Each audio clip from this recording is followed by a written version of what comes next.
Hola, ¿qué tal? ¿Cómo estás?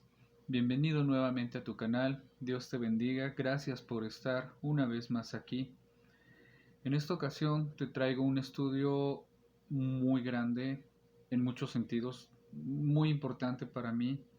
Decidí anteponerlo a cualquier otro porque está muy enriquecedor y me gustaría compartirte algunas cosas en especial, principalmente el hecho de que es únicamente una pincelada realmente de lo que viene siendo la historia de la iglesia. Para poder hablar la historia de la iglesia deberíamos de hacer, no lo sé, por lo menos unos 20 capítulos, similar a este en tiempo y en contenido, porque realmente es muy extensa, es muy profunda, es muy larga, tenemos que ver geografía, historia, política, eh, todo lo que viene siendo la teología, y creencias, infinidad de sucesiones, muchísimas cosas. Entonces, este podría ser una primera parte, ¿verdad? De un estudio así muy corto, no lo sé, dos, tres, cuatro capítulos. Pero una de las cosas que me mueven al compartirlo pronto antes de otros que estaban en fila es el hecho de que dentro de estas palabras, que es la palabra de Dios, me ha permitido ver algo bastante importante, tanto no solo para la iglesia, sino también inclusive para las personas que se encuentran estudiando esta situación. Pastora, usted sabe a qué me refiero. Aquí vamos a encontrar de lo que ya habíamos comentado, de lo que ya habíamos hablado. Entonces, bueno, sin más ni más, vamos a comenzar acerca de la historia de la iglesia. ¿Sabían ustedes que por lo general, pues el hombre no aprende de su historia, siempre terminamos cometiendo los mismos errores en guerras y en otras situaciones a nivel mundial? Y se cree, porque no está plenamente documentado, pero se cree que el 6%, únicamente el 6% de los cristianos en Latinoamérica conocen el origen de la iglesia cristiana. Imagínate, solo el 6% de todos los que nos decimos cristianos. Muchas veces vamos a predicar o a misa y nos enseñan cosas superficiales de la iglesia, pero cuando nos adentramos en esta información bíblica, histórica, vamos a tener herramientas para poder realmente entender qué es el cristianismo y la responsabilidad tan grande que tenemos de continuar lo que los cristianos en la iglesia primitiva iniciaron. La iglesia cristiana, como todos sabemos, tiene sus raíces en el judaísmo. No que el judaísmo sea la iglesia cristiana, no, sino que Cristo fue judío y los primeros apóstoles fueron judíos. Y Pablo manda en Romanos predicar primero los judíos y después a los gentiles. Entonces Dios escoge en Israel a un hombre para que a través de este hombre, Jesucristo, pudiera venir la redención del mundo. Podríamos preguntar por qué no fue en Japón o en México o en Australia, porque si hubiera sido en México, pues los japoneses hubieran dicho, ¿por qué no en Japón? Y así, ¿verdad? Las cuestiones es que Dios, en su soberanía, escoge a un hombre, bueno, Abraham y a toda la descendencia de Israel, para poder traer la Biblia y poder traer el Salvador al mundo. Los primeros cristianos fueron judíos y cuando los primeros cristianos comenzaron a predicar el Evangelio, se enfrentaron con un caos teológico que lo narra el libro de los Hechos.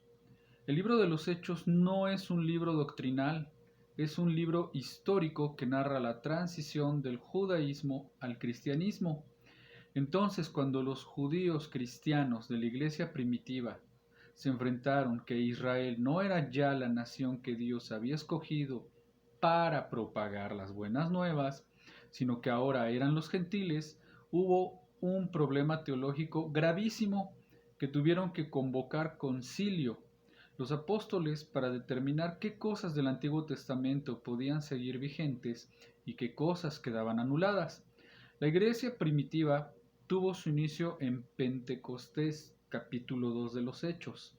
Ahí comienza la iglesia del Nuevo Testamento, Mateo, Marcos, Lucas y Juan. Lamentablemente, cuando abrimos la Biblia, vemos en Mateo dice Nuevo Testamento, pero el Nuevo Testamento no es Mateo, Marcos, Lucas y Juan, sino que el Testamento Nuevo realmente comienza a partir del capítulo 2 del libro de los Hechos. Los 4 evangelios están bajo el Antiguo Testamento. Entonces, esa es la razón por la cual la última persona que habló del diezmo fue Jesús.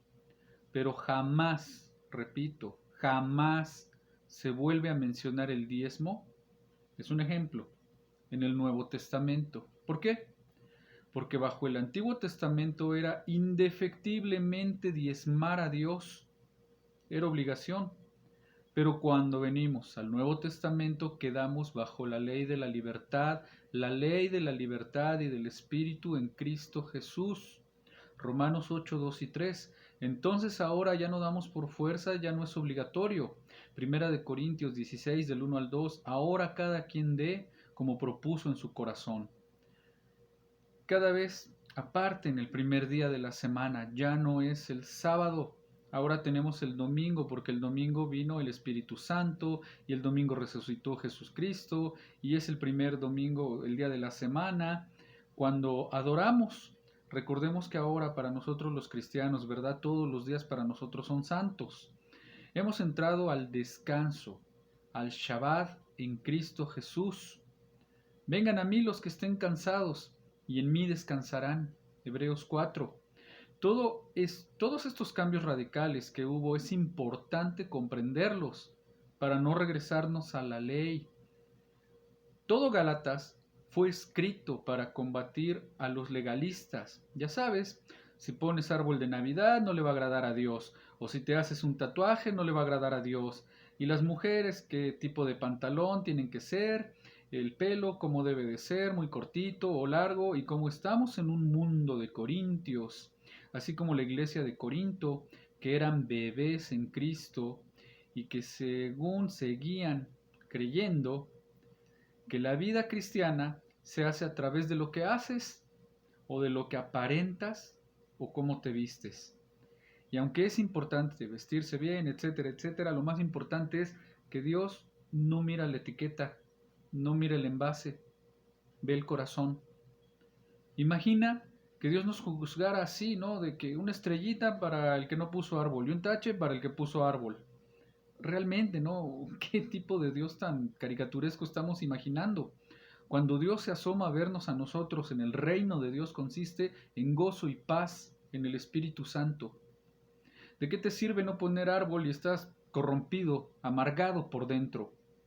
Aunque Cristo no nació un 24 de diciembre, aprovechamos para dar testimonio de Jesús, que es lo más importante. Entonces tenemos que entender ya qué es el cristianismo y salir y romper estas cosas que nos atan y nos encadenan y nos hacen vivir bajo la ley todavía. Cuando los cristianos comenzaron a predicar el Evangelio, comenzó la persecución. Y gracias a la persecución, dicen Romanos 8, verso 4, que comenzó a propagarse el Evangelio por todas partes del mundo.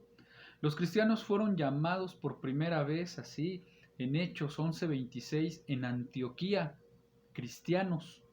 Ahora, ¿qué cosa es un cristiano? ¿Y qué diferencia hay entre un cristiano y un religioso? Bien, la palabra religión viene de la palabra en latín re, volver, y ligos, ligar.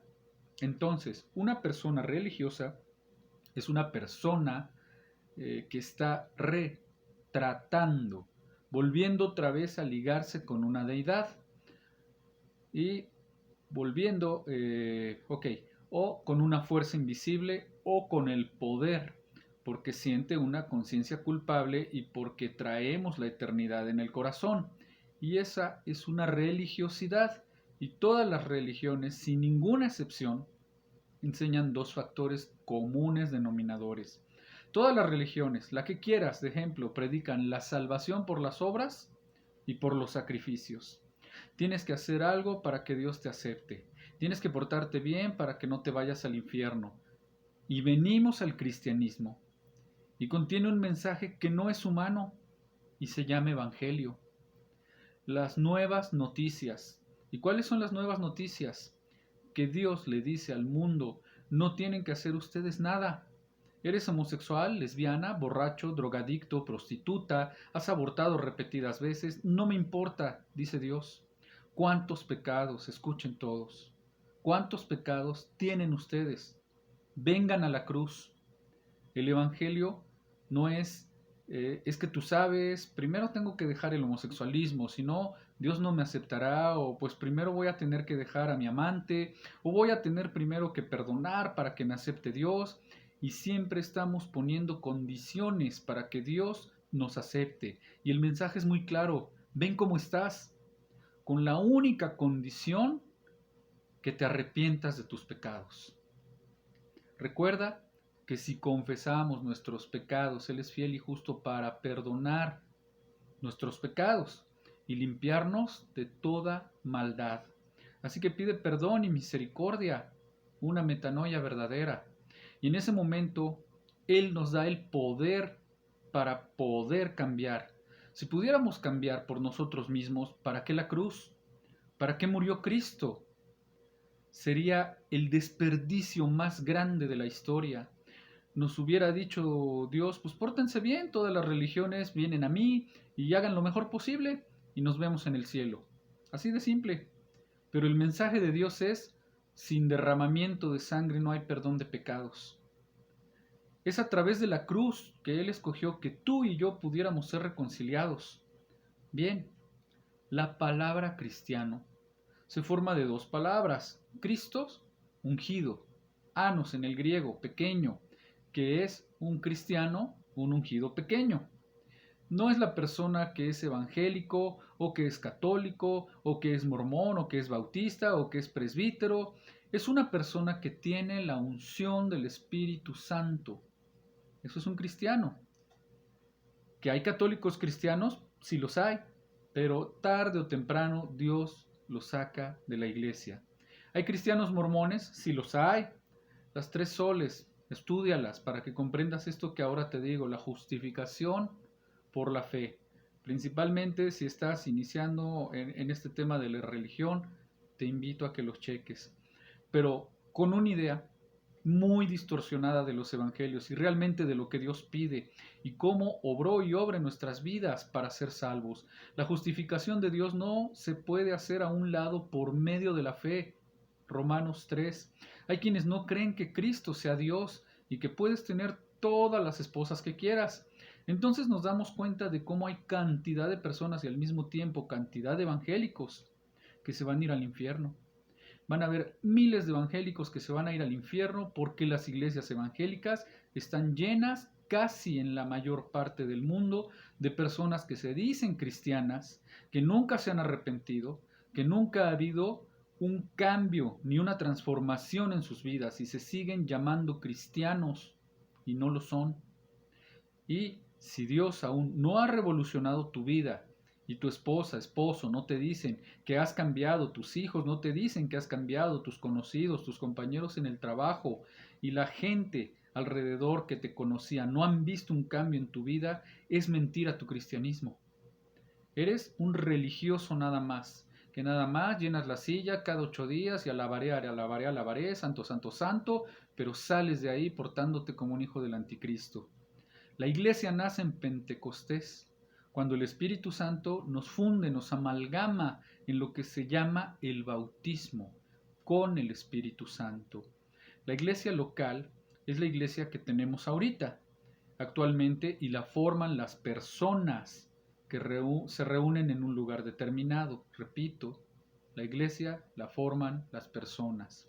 Pero la iglesia invisible es la iglesia que está en el mundo entero, donde solamente Dios sabe de esta iglesia de Valle, de Shalom, de Calacuaya, de PIB, de los presbiterianos, de católicos, cuanto realmente se han arrepentido y que tienen al Espíritu Santo. Y esa es la iglesia invisible. Entonces, la iglesia local, como esta, y en cualquier parte del mundo, está mezclada entre cizaña. Aquí hay cabritos, cascabeles, hay puercoespín, víboras, hay de todo, hay lobos, y se nos manda cazar a los lobos y alimentar a las ovejas, porque es la responsabilidad del pastor discernir muchas veces que los lobos no entren a los rebaños, porque en todas las iglesias, en todas, como estoy seguro también en la mía, siempre entran espías y lo sabrán hasta que Cristo regrese. En tu iglesia y en mi iglesia es la cizaña mezclada con el trigo. Mueren los apóstoles. El último fue el apóstol Juan, aproximadamente en el año 90-92, allá por Patmos, después de Cristo. Y surgen detrás de ellos los que se conocen como padres apostólicos.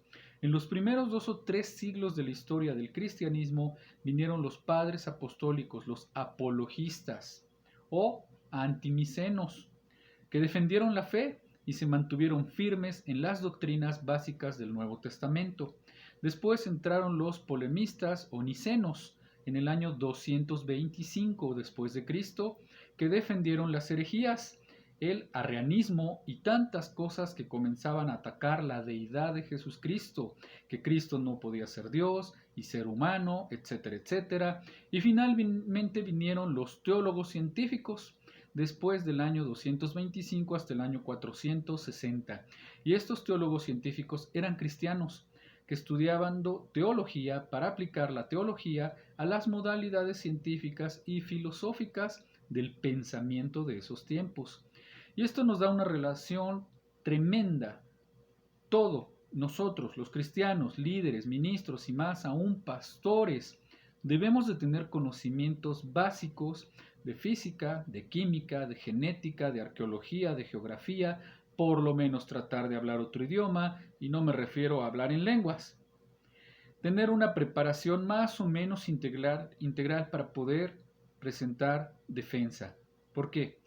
Imaginen una invitación a cualquiera de ustedes, defendiendo el cristianismo, por supuesto, y entre los invitados un filósofo, un ateo, un gnóstico, un cienciólogo, y que te pregunten, ¿por qué Dios permitió que el diablo existiera? ¿Tienes alguna respuesta para defender tu fe? Que te digan, demuéstrame con la Biblia en 3 versículos que Jesús es Dios. ¿Me puedes demostrar la existencia del infierno con 3 o 4 versículos? Y cuando no estamos preparados, nos damos cuenta que es la razón por la que el mundo se sigue hundiendo en filosofías y filosofías de hombre. Ahora, ya está la ciencia cristiana y la cienciología que fundó Ron Hubbard y la nueva era, el famoso New Age, etcétera, etcétera, y entran corrientes a la iglesia y los cristianos oyen porque no disciernen, porque no están firmes en la fe, porque no hay conocimiento y siguen esas voces porque no siguen la voz del buen pastor. Decía una vecina un dicho muy original que tengo mucho también a decirlo, porque es muy, muy verdadero. Dice, el que no conoce a Dios a cualquier palo se hinca. Bien, después, entramos en el año 300 o al tercer siglo de la era cristiana y el último emperador romano, Constantino, en vísperas de una batalla que se llamó en Bilbán, 312 años después de Cristo, dice que tuvo y vio una visión en el cielo, con una cruz que le dijo, bajo este signo vencerás. El emperador Constantino, el último emperador de Roma, manda que el cristianismo se esparza por todo el imperio romano, y ahí nació la mezcla de las personas que comenzaron a llamarse cristianos sin haber experimentado el nuevo nacimiento. Entonces vino una mezcla en este tiempo con Constantino, donde el abrazar la religión oficial, el cristianismo, y se hizo llamar Pontífice Maximus, que significa constructor de puentes. Entonces, cuando ellos, Roma, nombran al primer papa, lo nombran como constructor de puentes, al darle el nombre de pontífice, es decir, ese hombre que es el papa es el único que puede llevarnos a Dios y tener contacto con Dios, y él es el que representa a Dios aquí entre los hombres. Te lo voy dejando de tarea. En ese momento había 2 obispos nada más, el de Constantinopla y el de Alejandría, y el imperio romano se convierte, y como decimos aquí en México, es la misma gata pero revolcada. El poder político se convierte ahora en el poder religioso. Vean ustedes esta profecía que se encuentra en Daniel capítulo 2, capítulo 7, que van a ser los 10 imperios o la confederación política de 10 naciones del Medio Oriente y de Europa que van a formar la confederación del anticristo, pero van a salir del antiguo imperio romano. Ahora, y entonces lo que era político se convierte en religioso y el poder religioso del Vaticano se convierte en el poder más grande por 18 siglos. 18 siglos. Y ningún rey en Europa podía casarse sin el permiso del Papa. Nadie podía hacer nada sin el permiso del papado. Controlaron la administración del dinero de más de 12 naciones europeas y comenzaron a imponer el cristianismo, pero no bíblico, sino el cristianismo de Roma, o más directo, el catolicismo que ahora conocemos. Apareció finalmente el primer papa en el año 4 del nacimiento de la Iglesia de Roma. Alcanzó su cenit en el siglo XIV y XV y se convirtió el papado en el control de todos los reyes. Y hasta ahora, fíjate bien, el Vaticano es el estado más rico del mundo. Imaginen en la actualidad las nuevas catedrales como la de los Remedios o la de Tlanepantla, en donde dicen que en cierto día, simplemente porque tú pases por esa puerta, tus pecados te son perdonados. Doctrina que se realiza actualmente en el Vaticano. Se introdujeron al cristianismo más de 36 herejías. Estoy hablando no de errores doctrinales, no, de herejías. Allá vamos. En el año 375 se involucra a la Iglesia romana para que los santos sean nuestros intercesores. San Charbel, San Antonio, San Judas, Malverde, tal y tal, y hay que ir a algún hombre que se le reconozca como santo para que él interceda por nosotros. En el año 394 se introduce la misa y algo que respetuosamente podríamos plantear a nuestros amigos católicos, preguntarles. El 98% de los católicos que les preguntes ¿qué es la misa? No te saben contestar. Dirán, pues es la Eucaristía, etcétera, etcétera. Bien, de acuerdo. Al Concilio de Trento, la misa es la repetición del sacrificio de Jesucristo por los vivos y los muertos. Es decir, cuando Cristo muere en la cruz, se brincan la cruz y siguen ofreciendo sacrificios y dicen en Hebreos capítulo 10 que con un solo sacrificio Cristo nos hizo perfectos para siempre. Ya no hay necesidad de más sacrificios. Esta verdad se encuentra en las Sagradas Escrituras. En el año 526 se introduce la extrema unción, en otras palabras, la administración de los óleos, que si tú te estás muriendo y llega un cura, un padre, como se les llama, y te ponen los santos óleos, ya no te vas al infierno, te vas al purgatorio. En el año 593 se introduce el purgatorio, que es un lugar temporal para expiar los pecados, pero ojo, si tú tienes dinero y se murió tu comadre, y a lo mejor fue desobligada y de moral relajada y tu comadre está en el purgatorio y tú pagas por misas gregorianas, pues las tienes que pagar. Le sacan más o menos unos 2000 años de purgatorio a tu comadre. Es decir, ya no va a pasar en el purgatorio esos 2000 años gracias a esas misas. Nos reímos ahora, ¿verdad? Y continúan estas doctrinas, estas herejías, continúan vigentes hasta hoy. Vean ustedes qué mensaje tenemos para arrebatarlas, estas almas del fuego, a tantas almas que con tanta ignorancia pertenecen a una religión tan abominable. En el año 1100 se introduce el pago por las misas a los muertos. En el año 1190 la venta de indulgencias. En el año 1215 la transubstanciación. En el ritual de la misa se realizaban hace algunos años en latín, donde el padre, al entrar a la iglesia, decía introibo al altare Dei, y se le respondía adeam poleitífica juventudes mea, es decir, me introduzco al altar de Dios para ofrecer los sacrificios, levanta la Eucaristía por los vivos y los muertos, y el momento en que baja la Eucaristía, sacan las hostias y se la dan a cada persona, y en ese momento a esa persona se le enseña que está recibiendo a Jesucristo. Lo recibe el domingo, se le sale de lunes a sábado y se le vuelve a meter el domingo. Que le llaman ellos milagro, donde se convierte el pan y el vino en el cuerpo y la sangre de Cristo, es una barbaridad, es una herejía. A Jesús lo recibimos una vez y para siempre, y quedamos sellados para siempre con el Espíritu Santo. En 1229 se prohíbe leer la Biblia, más que por la autoridad o Biblias con el imprimatum, de alguna autoridad eclesiástica católica bajo pena de excomunión. Porque si la Iglesia romana te excomulga, significa que estás condenado para siempre al infierno por no haber sido leal a lo que la Iglesia del Vaticano te enseñó. En el año 1303 se declara que fuera de Roma no hay salvación.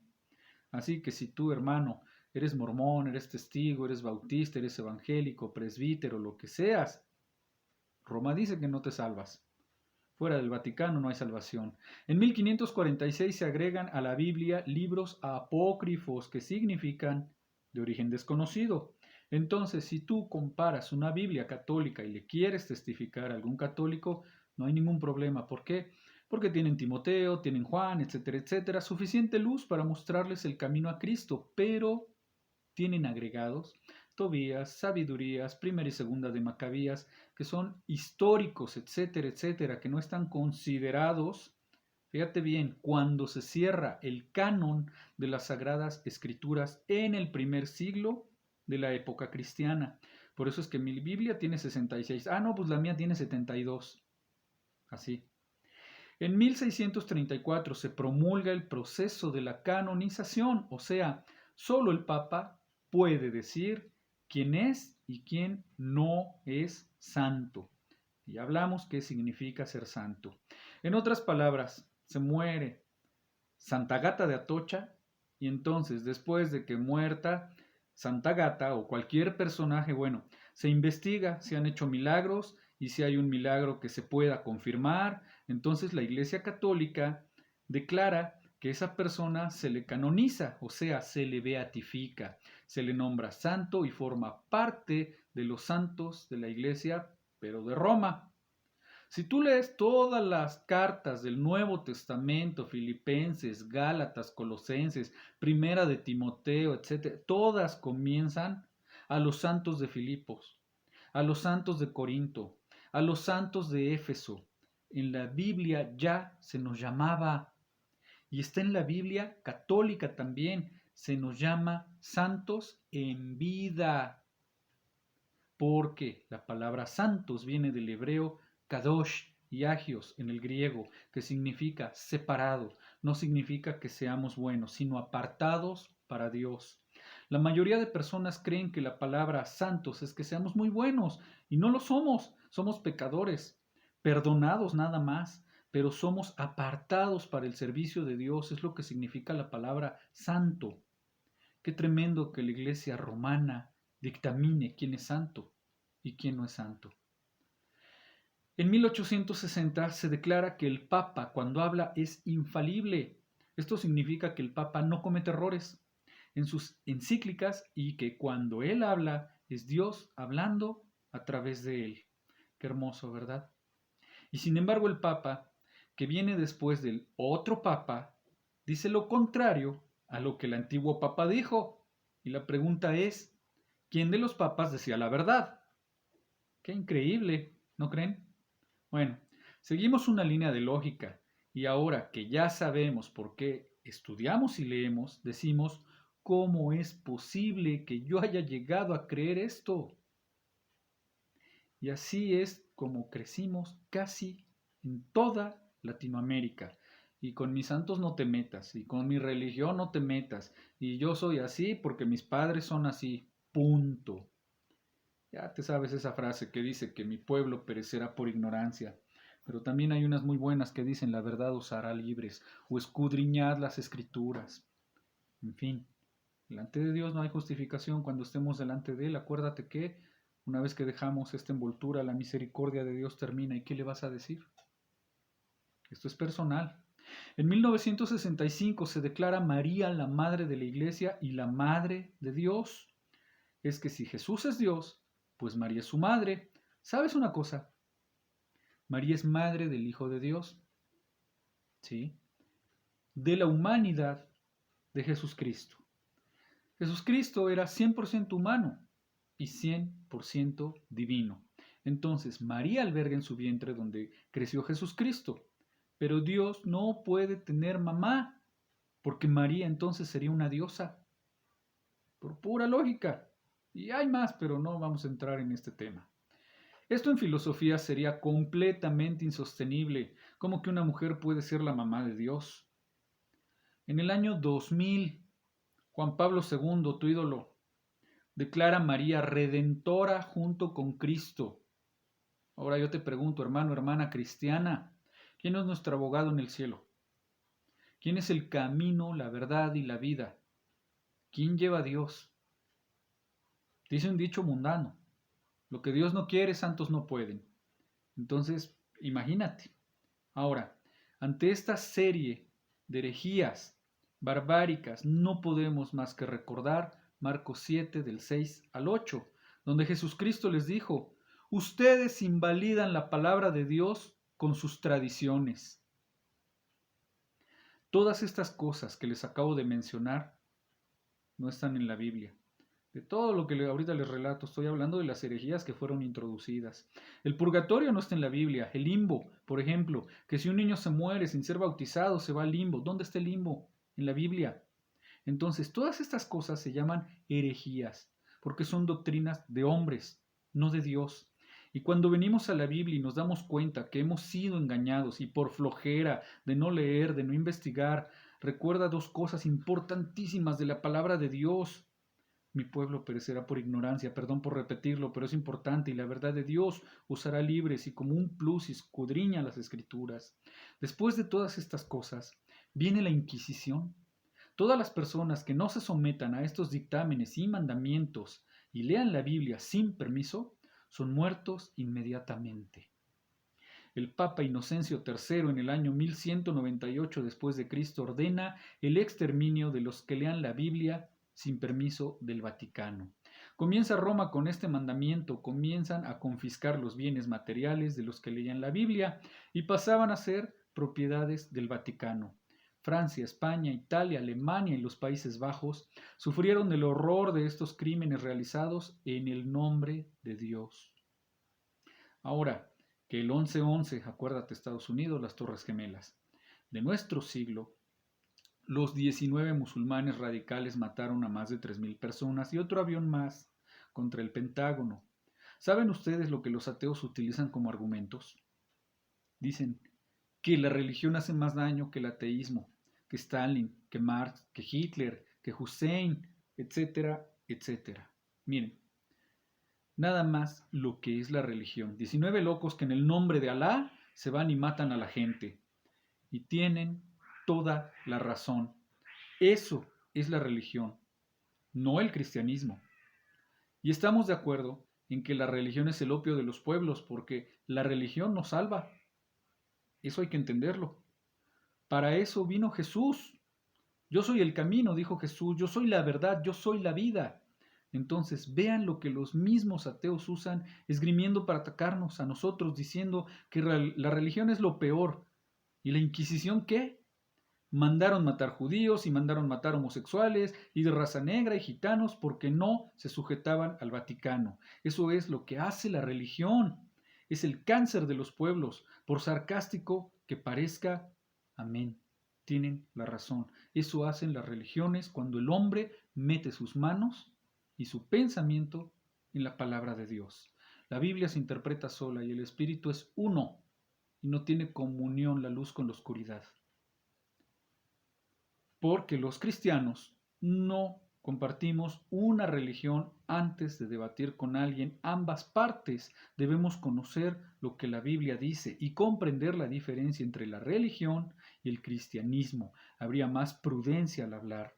Ante esta situación, imaginen ustedes tan terrible en Europa, se levantan hombres llenos del Espíritu Santo.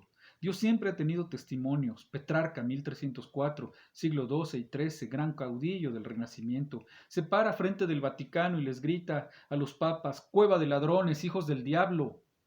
A Petrarca lo cuelgan y lo ahorcan en Venecia después de condenar a muerte. Juan Whitfield, 1324, profesor de la Universidad de Oxford en Inglaterra, predica contra la tiranía del Vaticano, del clero, se opone a los papas, a los cardenales, a los monjes, a los monasterios y defendiendo el derecho del pueblo a leer la Biblia. Juan Hus, 1300-1415, rector de la Universidad de Praga, discípulo de Whitfield, predicador intrépido, ataca los vicios de los papas, ya que en aquel tiempo los papas eran homosexuales, los ordenaban a los 12 años. 3 o 4 papas matan a su familia. Decía, ¿cómo es posible que estos hombres se estén atreviendo a decir que son los representantes de Dios? Giacomo Bonarola, 1498, después de Cristo, originario de Florencia, Italia, denunciaba como un profeta hebreo el sensualismo, los vicios y los pecados del Vaticano. De forma milagrosa, la ciudad de Roma estuvo a punto de reformarse, pero el Papa Alejandro VI lo quiso callar haciéndolo cardenal. Bonarola lo rechaza, lo ahorcan y lo queman en la Plaza Mayor de Florencia, 19 años antes que Martín Lutero publicara sus 95 tesis en Wittenberg, Alemania. Viene Martín Lutero y era un monje atormentado en un monasterio en Alemania. Encabeza la reforma que se llamó protestante, porque los que se oponen a Roma se les llaman protestantes. ¿Por qué? Protestaban contra el Papa, aunque ahora a los cristianos se nos sigue llamando igual. Nació en la ciudad de Eisleben, Alemania. Ingresa a la Universidad de Erfurt en 1501 y estudia leyes, se recibe como abogado. En 1505 ingresa a un monasterio. En 1508, leyendo el libro de Romanos a escondidas, no se sabe bien a bien cómo apareció. Lutero con este Nuevo Testamento descubre que la salvación no es por obras, no es por el cardenal, no es por el Papa, no es por los santos, no es por nadie, sino por la fe que Cristo hizo en una cruz. Acuérdate, ya te mencioné hace ratito sobre las soles. Dales una repasada. Él comienza a descubrir que no son los sacramentos, ni las peregrinaciones a Chalma ni a la villa, ni los sacrificios, ni los latigazos en la espalda, ni las indulgencias, ni las buenas obras, ni lo que el Papa y el Vaticano imponían al pueblo. El Papa Sixto IV en 1476 había aplicado las indulgencias, o sea, pagar por disminuir los dolores en el purgatorio. Imagínate qué padre, ¿no? Comprar, no sé, unos 10,000 pesos de tranquilidad o unos 100,000 pesos de vida eterna. Entonces citan en 1517 a Martín Lutero y comienza Martín Lutero a horrorizarse. Y en 1517 va y cuelga en la puerta principal de la Catedral de Wittenberg sus 95 tesis. Esto dice Roma, esto dice la Biblia. Imaginen a la mayor parte de los papas ahora sí que le echó gasolina al alacranero.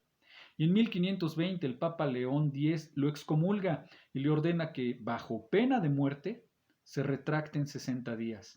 Lutero quema públicamente esta bola papal en 1520 y entonces Carlos V le llama a Lutero el emperador de Sacro Imperio Romano, Alemania, Austria, España y Países Bajos, para que se presentara a la Dieta de Worms. Entonces, en esa reunión están todos los cardenales y ahí está el Papa. Y llega Lutero con la Biblia en la mano y antes de entrarles dice Lutero a todos: cualquiera de ustedes que me demuestre con este libro que yo estoy mal, me retracto. Todos. Hubo un silencio total, nadie dijo nada, nadie pudo. Imagínense, porque ni siquiera leían la Biblia. Y entonces lo condenan a muerte y Lutero tiene que escapar y comienza a incendiarse Europa en lo que es la semilla de la reforma protestante. Y entonces el Vaticano comienza a llamarles protestantes y ahora se nos llama hermanos separados.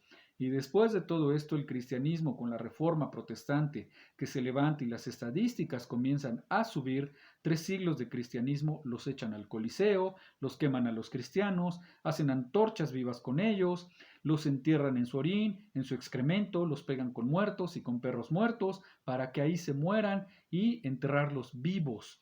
Después de todo lo que sufrieron, vienen estas reformas ante tantos horrores y tantas herejías y tantos vicios de la religión que la reforma protestante comienza a incendiar Europa y entonces por primera vez viene la llegada del cristianismo, desgraciadamente no a México, ni siquiera a América, porque Inglaterra es la primera nación que se opone a todo lo que el Vaticano hace. se rebela contra el Vaticano y los cristianos de Inglaterra emigran y desembarcan en el año de 1605 en el puerto de Rhode Island, en el estado de Virginia, en Estados Unidos de Norteamérica, y cuando desembarcan los que venían huyendo de la persecución del Vaticano, llegan a América con nuestros paisanos del norte, con la Biblia en la mano. Y de ahí la historia y la serie de televisión donde los peregrinos y los fundadores. Entonces, Estados Unidos de Norteamérica es la única nación después de Israel en el mundo y en la historia, la única nación que ha sido fundada con los principios de la Biblia. Y actualmente es como lo vemos en las películas de las cortes y los juicios de los tribunales de los Estados Unidos, el libro sobre el cual juras son las Sagradas Escrituras. El presidente George Washington dijo, sin la Biblia no se puede gobernar una nación. Y entonces comienzan después a llegar a los Estados Unidos los bautistas, colonizando Rhode Island, Virginia, bajo el liderazgo de Roger Williams. Llegan en 1681 los cuáqueros al estado de Pensilvania y todos estos grupos venían huyendo del Vaticano y de las matanzas por órdenes del Papa si leían la Biblia. Y comienzan después de esta inundación del Evangelio en Estados Unidos las misiones mundiales, que ha sido uno de los movimientos más importantes de la historia del cristianismo porque nos provee de historias de héroes de la fe, como la vida de David Livingstone, Hudson Taylor, que llevó el Evangelio a la China, Guillermo Kerr a la India, Morrison Moffat, hombres que llevaron de Estados Unidos a expandir el mensaje del libro de la Biblia y llegaron algunos a Centroamérica y América Latina y casi 65% de las iglesias construidas en América Latina fueron construidas por dinero de Estados Unidos, no del gobierno americano. Estamos hablando de los pastores y las universidades más importantes de Estados Unidos como Harvard, Yale y todas las demás que se construyeron en Estados Unidos fueron fundadas por pastores. Y actualmente estas universidades son los vectores más grandes del ateísmo, del agnosticismo, del humanismo y todos los ismos. ¿Qué pasó entonces cuando en Estados Unidos, después de este movimiento increíble, vino el inicio de la apostasía a mediados del siglo XIX? Les comentaba al principio, principalmente pastora, de lo que hemos estado viendo, hermanos, hermanas. Aquí hay sabiduría y conocimiento. El que tenga entendimiento, que entienda.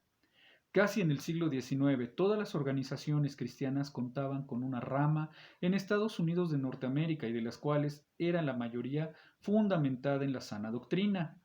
En otras palabras, a las verdades del cristianismo a principios del siglo XX hubo pocos cambios, pero comenzaron Harvard, Yale, Princeton, fundadas por pastores, a mandar a sus maestros a Europa. Y en las décadas de los 30, 40 del siglo pasado, los seminarios cristianos de Estados Unidos comenzaron a ser infiltrados con teología de la liberación y con otras teologías que a continuación veremos, y hasta con arrianismo. Comenzaron a negar la deidad de Jesucristo, etc. Y vino un debilitamiento tremendo en Estados Unidos. Y actualmente en todas estas universidades existen, entre otras cosas, el relajamiento tremendo de la moral. Los maestros son humanistas, no creen ni en la inspiración de la Biblia. Estas universidades han apostatado. Ahora veamos cuáles son los fundamentos de la palabra de Dios, la inspiración de la Biblia. Si tú crees que la Biblia es inspirada por Dios y que los originales son inspirados por Dios, por eso hay que la Biblia, nueva versión internacional, la Biblia Valera de 1960 es la que tenemos, la de 1909 y todas las Biblias que encontramos nosotros, ¿por qué varían? Simplemente por el lenguaje. Por ejemplo, aquí en México decimos, ¿qué padre sol? Imagínate en inglés, ¿no? What father son? Si quisiéramos traducir esa frase al inglés, no cuadra. ¿Por qué? Lo que para nosotros es una frase o un chiste, algo gracioso, algo que ya comprendemos de forma coloquial, en inglés es otro. Aquí son focos, en Europa son bombillas. Y así tiene cada país y época sus diferentes modismos en su idioma. Esto es lo que significa que la Biblia en su lenguaje original es la inspiración. Entonces, una Biblia dice, qué maravilloso sol, otra, qué bonito sol. Pero el contexto tiene que ser el mismo. Cuando es inspirado y esa Biblia es apegada completamente a los textos receptus o a los textos originales, a la palabra de Dios. Número 2. La salvación por gracia. La redención del pecado mediante la sangre de Cristo, la deidad de Cristo, el nacimiento virginal de Cristo, la Trinidad, la resurrección corporal de Cristo y la necesidad del nuevo nacimiento. Entonces terminamos nosotros con la apostasía que estamos nosotros actualmente viviendo en el siglo XXI, donde comenzó a mediados del siglo pasado, y estas doctrinas han ido debilitando y debilitando el contexto y el canon de las Sagradas Escrituras.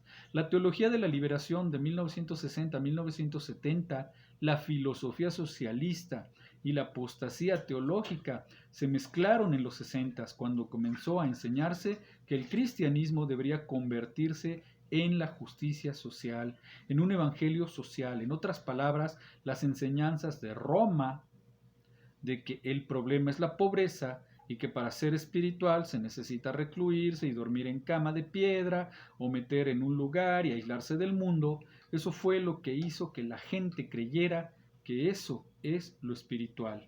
Pero recuerden Mateo 28, ir y predicar el evangelio. Bien, ahora algo muy importante, hermanos míos de la fe, hermanos míos de la iglesia, esta parte. La iglesia tiene la obligación que es el evangelismo, el discipulado y las misiones. La iglesia no es una organización de beneficencia pública. La iglesia no es para satisfacerle a los pobres en todas sus necesidades. Dice en Gálatas 6:10, traducido, a los que son cristianos, hazles mayores favores, porque lo que haces al pobre se lo haces a Dios. ¿Dónde comienza tu evangelio? Pregunto, hermano cristiano. Entonces, la iglesia tiene la obligación de predicar, discipular y mandar misioneros. Y cuando la iglesia se involucra en obras sociales en prioridad a la evangelización y al discipulado, ha abandonado la doctrina de la palabra de Dios. Este es uno de los errores más grandes que actualmente se está calificando con la terminología de la justicia social. En segundo lugar, entró la doctrina de la prosperidad. Los católicos enseñan que si eres pobre eres espiritual. Imagínate, y ahora entra el cristianismo, que para ser espiritual tienes que ser rico. Y comienza a propagarse por televisión y por diferentes medios la famosa teología de la prosperidad. En otras palabras, que Dios quiere bendecir a sus hijos, y si no tienes 500 personas en tu iglesia, y si no es iglesia de candeleros franceses, y cortinas y alfombras persa o clima, tú no eres un pastor de éxito, porque las megas iglesias que tienen esto hacen competencia con las que no dan, y los que tienen estas megas iglesias se dicen que están bendecidos por Dios. Imagínate qué tan confundidos están. Señor, por favor, lee Apocalipsis 2, verso 9, la iglesia de Esmirna, tú eres pobre, pero no eres pobre, eres rico. Y cuando enseñamos que para ser espiritual no puedes ser pobre, nos damos cuenta que es un evangelio antibíblico.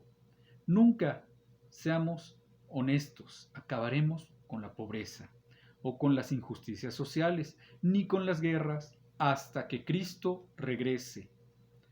Así que el cristianismo no es pacifista en el sentido de vamos a desfilar y a orar por la paz, que no haya guerra. Esto es antibíblico. Estas manifestaciones de pacifismo enarbolando el cristianismo están completamente equivocadas. En tercer lugar, la infiltración del misticismo en los 70s con la revolución del carismatismo que comenzó a pasar. Se comenzó a enseñar que se debería sentir al Espíritu Santo con señales, movimientos, caídas para estar seguro de tenerlo, y se comenzó a enseñar la nueva unción. Vengan a recibir la nueva unción. Es una sola unción. Cuando recibimos a Cristo como Salvador, ya no hay 2 o 3 unciones, hay llenuras, pero no hay nuevas unciones.